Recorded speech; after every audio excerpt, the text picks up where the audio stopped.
എന്തുകൊണ്ടാണ് men's commission വേണമെന്ന് ഈ മെൻസ് കമ്മീഷൻ വേണമെന്ന് പറയുന്നത് ഇതുകൊണ്ടാണ്. അതായത് ഒരു കുടുംബം എന്ന് പറഞ്ഞാൽ ആണും പെണ്ണുമാണ്, അച്ഛനും അമ്മയുമാണ്.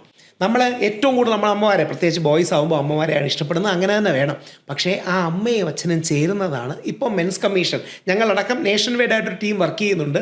അവരുടെ അടക്കം എഫേർട്ട് കൊണ്ടാണ് ഇന്ന് രാജ്യസഭയിൽ ഓൾറെഡി മെൻസ് കമ്മീഷൻ അവതരിപ്പിക്കാൻ ഡോക്ടർ അശോക് കുമാർ മിത്തൽ, ആപ്പിൻ്റെ ആളാണ് അദ്ദേഹം. ലവ്ലി പ്രൊഫഷണൽ യൂണിവേഴ്സിറ്റിയുടെ ഒക്കെ വൈസ് ചാൻസലർ ആയിരുന്നു എന്നാണ് ഞാൻ മനസ്സിലാക്കി.